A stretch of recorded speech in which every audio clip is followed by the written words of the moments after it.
Tumerejea tena mtazamaji, asante kwa kuchagua TV1 habari. Zifuatazo ni habari za biashara.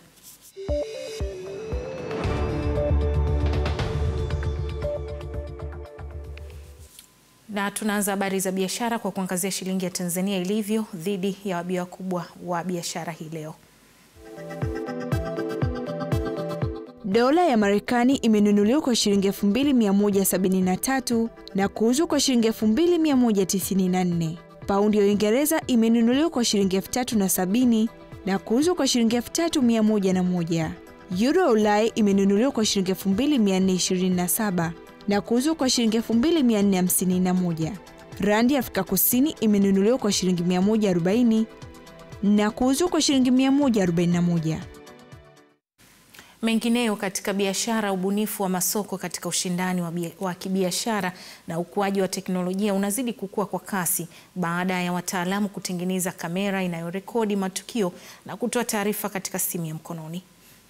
Ni PII kamera, kifaa kinachotumika kwenye mazingira ya kazi, nyumbani na hata kwenye magari. Kifaa hiki lengo lake ni kuangalia usalama wa mwananchi na mali zake, ambacho huchukua matukio yote na kuleta taarifa kwenye simu ya mkononi.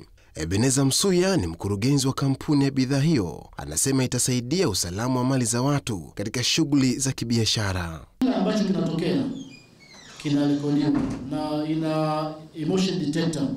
Kwa hiyo unaweza ukaiweka hapa, akipita mtu tu yenyewe ina detect. Kwa hiyo inapo detect na maana inamchukua. Na huku inaweza kuletea alert kwamba kuna alert ya kubipu. Sasa inapobipu ina maana ukiwa kazini unaweza kuangalia kujua kwamba kuna tukio gani linatokea nyumbani. Lakini je, baadhi ya wananchi wafanya biashara wanazungumziaje bidhaa hii?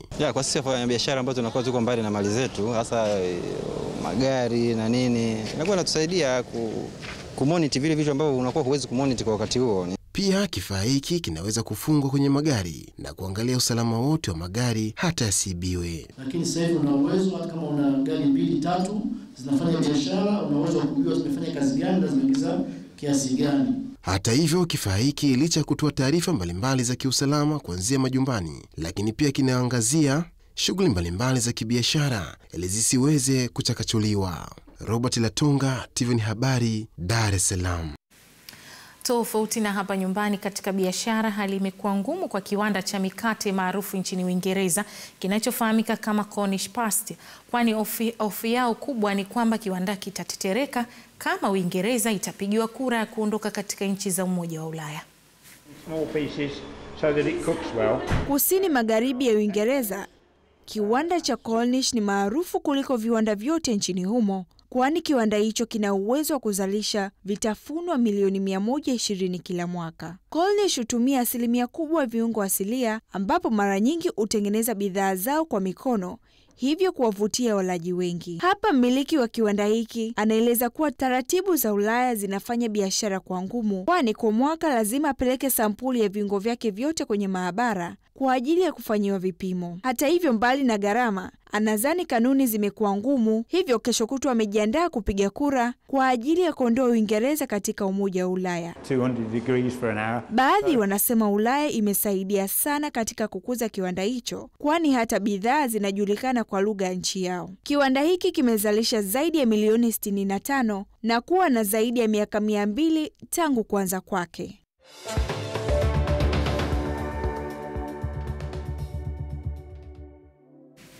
Ni wasawa habari za michezo mtazamaji. Katika fainali ya mchezo wa kikapu ya NBA, mchezaji LeBron James alionyesha kiwango cha juu na kuiwezesha klabu yake ya Cleveland Cavaliers kuibuka bingwa katika fainali hizo, huku akiwaacha mabingwa watetezi Golden State wakiwa hawaamini mara baada ya kuwabamiza kwa jumla vikapu 93 kwa 89.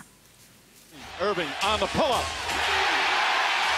Ni mchezo ambao ulikuwa ni wavuta ni kuvute, huku idadi kubwa ya mashabiki wakijitokeza katika fainali ya kihistoria ambapo Cleveland Cavaliers waliweza kuchukua taji kwa mara ya kwanza tangu mwaka 1964. LeBron James nyota yake iling'ala hapo jana ambapo alishinda kwa jumla ya pointi 27 huku akitoa pasi 11 na hatimaye kuibuka na tuzo ya mchezaji mwenye thamani zaidi wa NBA kwa mara ya 3. Mashabiki wa Cleveland Cavaliers wameonekana kufurahishwa na ushindi huu. Amazing. imefurahisha miaka 50 sasa. Kwa mara ya kwanza tumeshinda tena katika NBA. Timu ilipigana ikiwa nyuma kwa pointi 3. Laana imevunjwa. Miaka 52 ya kutokushinda na hatimaye laana hii imevunjwa. Waswahili wanasema kwa mwoga huenda kilio, kwa shujaa ni kicheko. Mashabiki wa Golden State Warriors wanasema licha kusikitishwa na matokeo hayo, bado wataendelea kuiunga mkono timu yao. Nimechukia kupoteza kwa namna hii, inaumiza sana. Na maanisha ni msimu sio wa bahati, kwa kweli inaumiza sana. Nimekatishwa tamaa. Tulikuwa tunaongoza kwa pointi 3-1, lakini mwisho wa siku ndio haya yametokea. Mimi bado naipenda timu yangu, naipenda Warriors. Ninaamini msimu ujao watafanya makubwa. Ni mabishano yaliyodumu kwa muda mrefu juu ya nani hasa anastahili kuibuka bingwa msimu katika ligi kuu ya kikapu nchini Marekani maarufu kama NBA, ambapo sasa ni dhahiri Cleveland Cavaliers ni mabingwa wapya na Golden State Warriors wajipange upya kwa ajili ya msimu mwingine.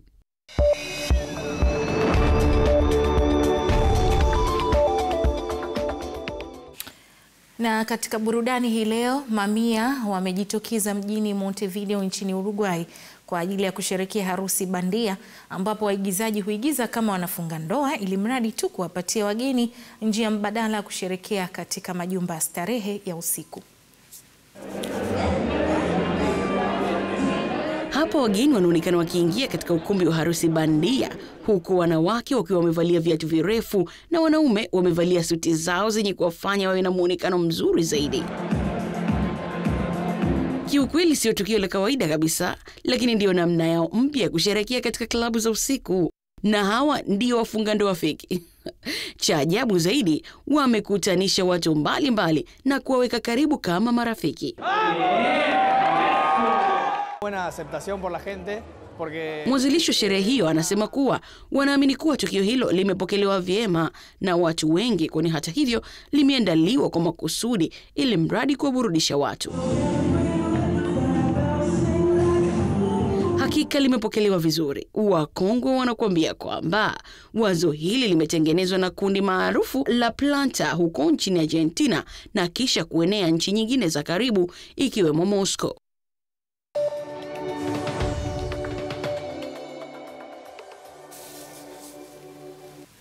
Na mtazamaji, tuhitimishe taarifa yetu ya habari kwa kuangalia utabiri wa hali ya hewa kwa saa 24 zijazo. Dar es Salaam kutakuwa na hali ya mawingu kiasi, mvua katika maeneo machache na vipindi vya jua, huku kiwango cha juu cha joto kikiwa ni nyuzi joto 29.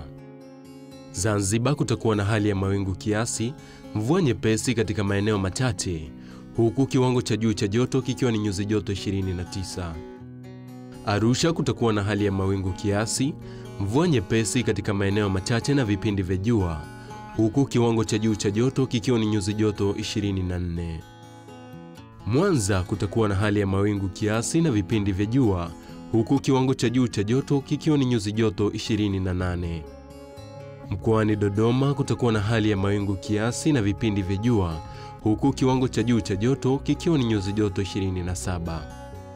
Kutakuwa na hali ya mawingu kiasi na vipindi vya jua mkoani Mbeya, huku kiwango cha juu cha joto kikiwa ni nyuzi joto 23. Na huo ndio mwisho wa taarifa yetu ya habari kutoka hapa TV1. Lakini kabla ya kukuacha mtazamaji, tena tuangalie yale tuliokuwa nayo kwa usiku wa leo. Bunge la 11 la Jamhuri ya Muungano wa Tanzania limepitisha bajeti kuu ya serikali ambayo ni shilingi bilioni 29.5.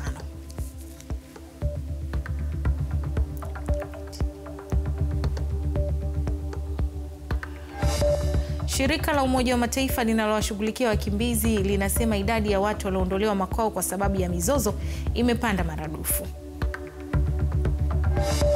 Na watu 6 wameuawa na 50 kujeruhiwa katika vurugu zilizozuka kati ya walimu na polisi.